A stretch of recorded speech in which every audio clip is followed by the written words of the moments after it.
Video. There we go. Welcome to Hemp Fact Fridays. Today we are talking about the uses of industrial hemp. I think we got a lot of conversation recently or more lately. Most of the talk about hemp has been around the more medicinal uses, how it can benefit the body, but there's a whole bunch of things out there that are happening in the hemp world that I think will impact all of our lives here and across the world. People are making plastics out of hemp. People are making car parts out of hemp. People are making biodiesels and biofuels out of hemp. This is going to change our world. So I just want to kind of share a little bit, give you an opportunity to ask any questions, whether they be related to this particular topic or not. But I think every week we're going to be coming back. We're going to be talking about a whole array of different things.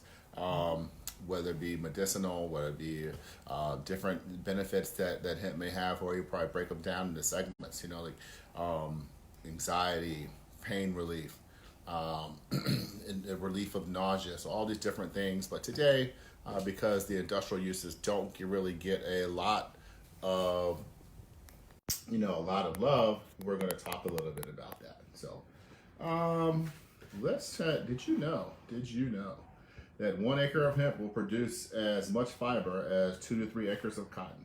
Pretty amazing. That's pretty amazing.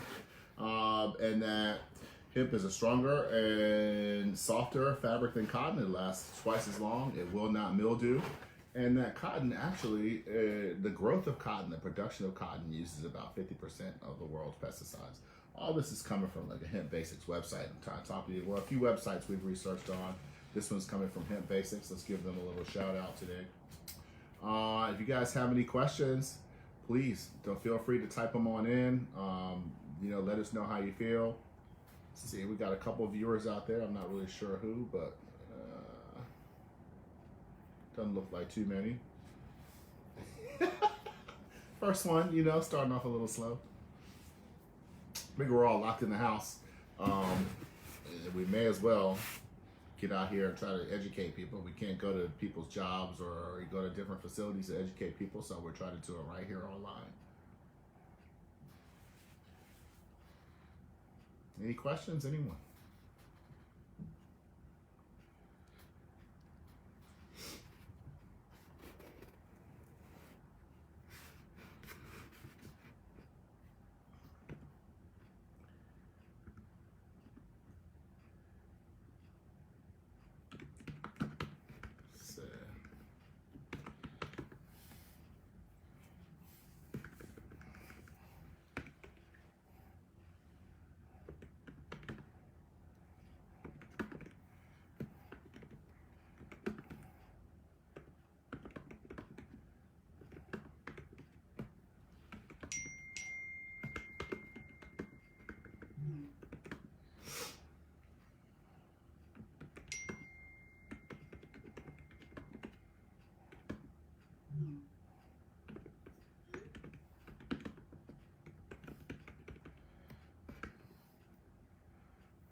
Question. Somebody posted a question. Kathleen, I think. Yeah, so. Yes. For example, I'll get you right there.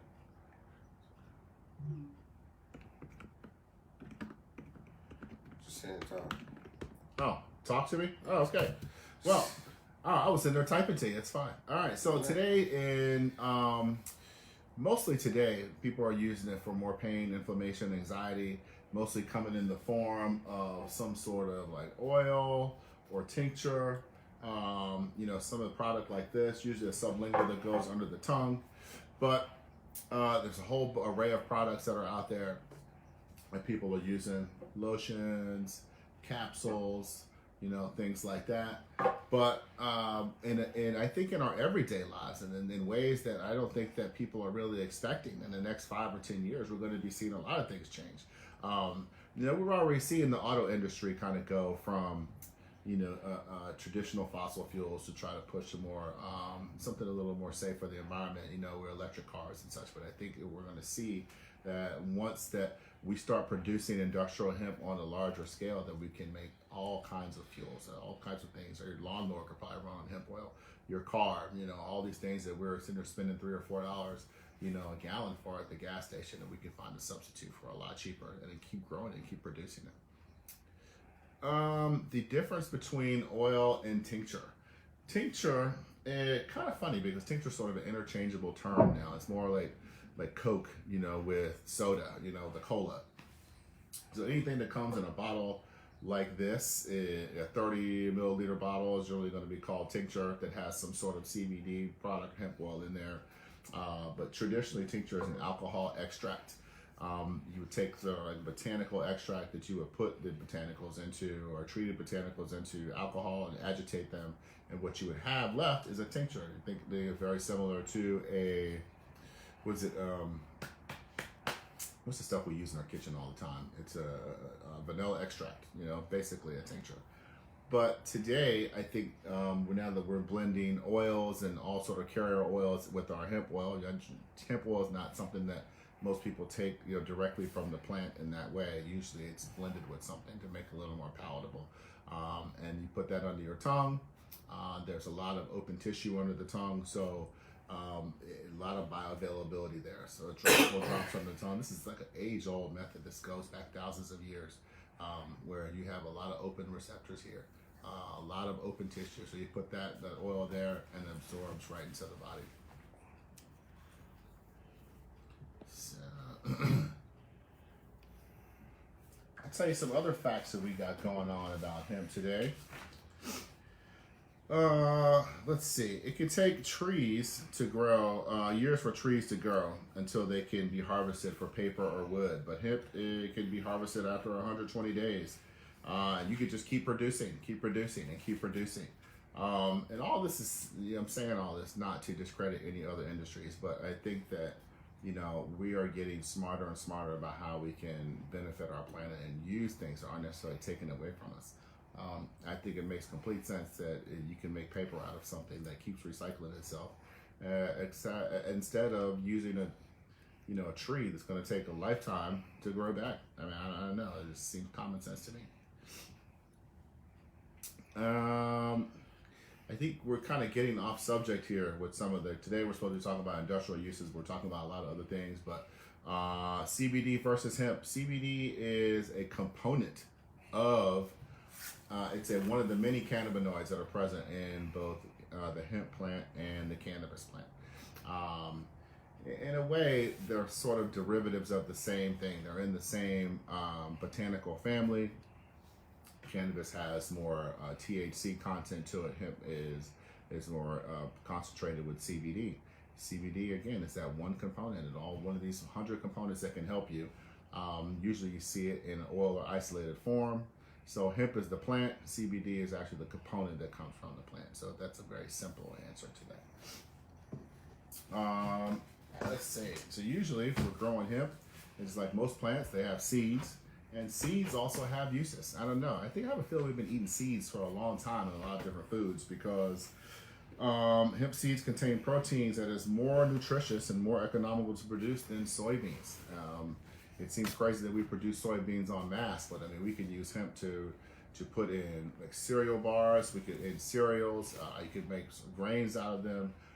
You could put it in feed for animals. So there's a whole bunch of different uses that we may not be talking about enough. I think that a lot of the things that could save, families money, that can save businesses money, that could save the earth a lot of time, stress, and not necessarily depleting our fossil fuels, all can be done with this one miracle plant. Hemp also has been used in soil cleanup in Chernobyl. It actually purifies the soil. So if you have bad soil that you cannot plant, garden vegetables in, you could plant hemp. After one season, it would purify your soil, so you can purify your soul, not your soul.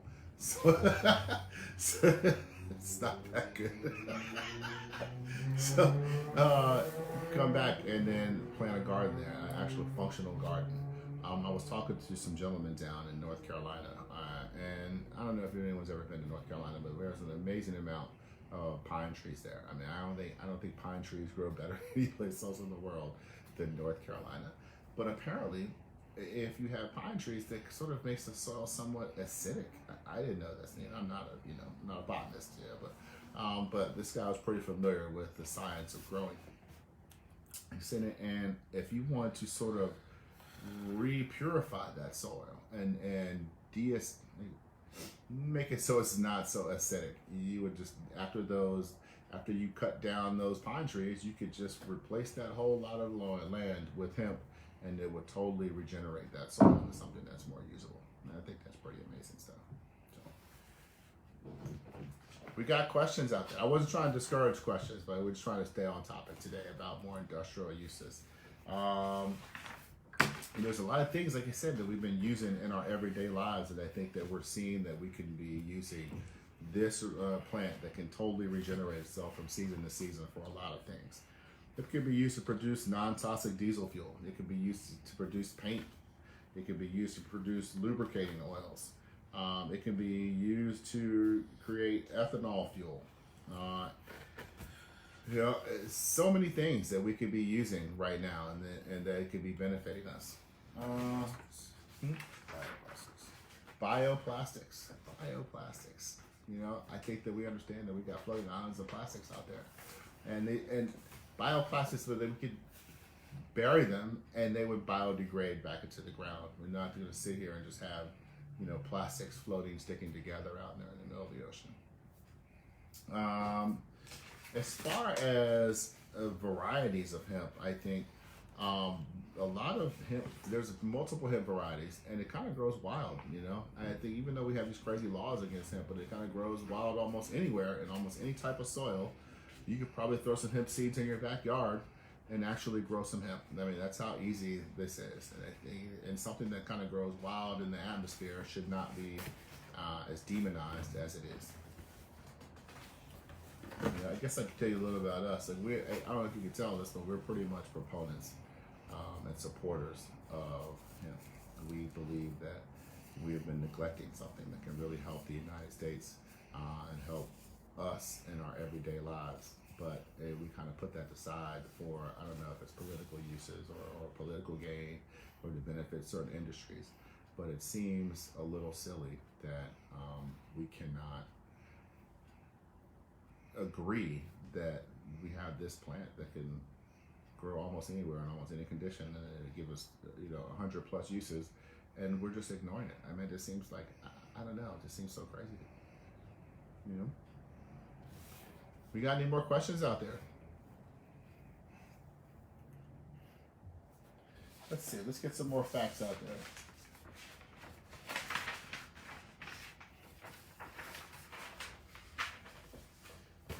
So some of the larger hemp producing countries in the world, believe it or not, the United States is not necessarily one of them, but I think we are. I think we have a lot of land here that we could convert. But, China is pretty big. I think there is, Africa is definitely getting into the market. France is producing a lot of hemp. I think some of the states here in the United States that is producing some of the most: Kentucky, Colorado, Wisconsin. I think, was it Montana? I think it was Montana was one. I gotta check that, but I think it was Montana. No one ever talks about this. Did you know that hemp can be made into concrete? Concrete, yes. It can be made into concrete that builds houses, and that gives you a little bit better seal, a little bit better protection, help keep the cold out and the cold out or in, whichever way you're trying to keep it. Mold resistant. It's a great insulator, and it is almost mold and rot resistant. You can plant it, and you don't necessarily need pesticides. Pests don't necessarily really go to it in that way, but not like they do other plants. I think one of the most common uses has always been is for fiber. There was a point in time where we could use this plant to pay our taxes here in the United States. It's kind of just crazy, but to think that using hemp to go to the tax man and relieve yourself of your tax burden is something that most of us cannot even closely wrap our heads around. So it just tells you that this is not new here. This is something that this is an industry that has been here in the United States since most of us have been around, since the beginning of the states. So I think there was an importance, and I think there has been a neglect, and I think that tension is coming back, because I think not just us, not just the people who are dropping tincture every day, see the benefits. I think a big business does see it. I think it is coming, and we've all used it for fiber. We've all had hemp clothing or a hemp bag, but most rope and cordage was made out of hemp for probably the last 300 or 400 years. So, is it risky using hemp grown out of the United States like China, since their EPA rules may not be as strict? I think most of the hemp that we get from China is used for industrial uses, like some of the stuff that we're talking about today. So like the cordage, the fuel, even like the hemp seeds, and more of what we're producing in the United States is hemp oil to be used for industrial and more nutraceutical uses, medical, medicinal, and nutraceutical uses, to more cure things in the body. We got a question from Amy Trout Hughes. Hey, Amy. Lancaster County, we learned, was the largest hemp growing location in the country until the early 1900s. Wow, that's pretty good. Thank you. And then we switched to tobacco. Like a lot of the region that I'm from in North Carolina was a big hemp growing region. They actually are becoming that way again in Eastern North Carolina. But as we know, most of my life, that has been tobacco country. So yeah, I think that's been common practice. I mean, the tobacco industry has pretty much made their stamp here, and we're like, hey, this is what people are going to be smoking. Now that's a very good point. That's awesome. That's excellent. We've really got some pretty good questions here today. So, as far as like hemp for food, and again, this is according to the Hemp Basics. Hemp may be grown also for food, for the seed, mainly the seed. Yes, like you said, we talked a little bit about that. A lot of this is being ground up and put into like feed for animals, put into different shakes. I think there's places out, they're not so much here on the East Coast yet, but in the Midwest and out West, where you can go and you can get some sort of hemp powder and throw it into your shake, and then get your hemp boost that way.